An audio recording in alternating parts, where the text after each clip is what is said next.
bu sensiz karanlık otaqda İslanır göz yaşımdan varaqda Xoşbəxt yaşa sən təki bu haqda düşünmə Öz canım üçün bitər bu kədərdə Bilmək olmaz nələr var qədərdə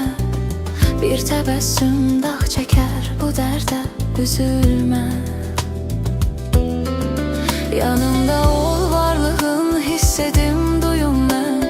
Məst olum gül qoxundan uyum mən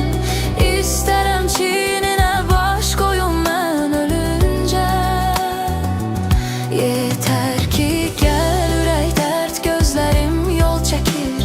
Min təsəlli eyləyər bir sətir Tək səninlə bağlıdır hər fikir düşüncə Üzüb məni bu tənhalıq necə Gəl gör, bir mənəm bir də qaranlıq gecə Gəl gör, çox şey ki istəmirəm sadəcə Gəl gör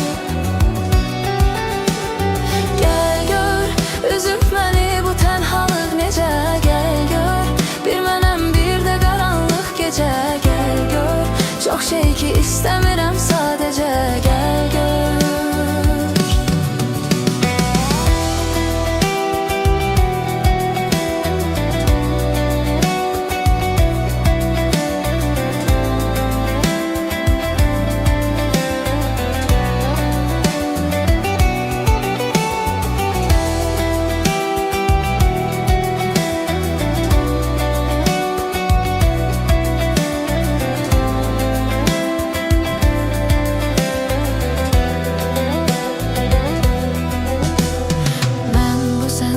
Qaranlıq otaqda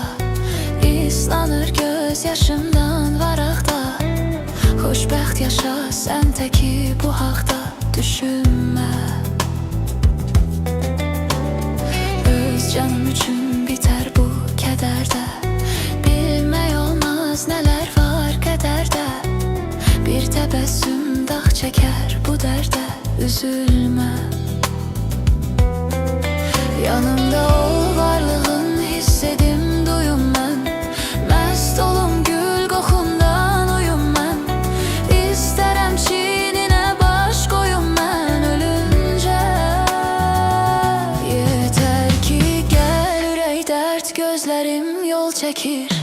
Min təsəlli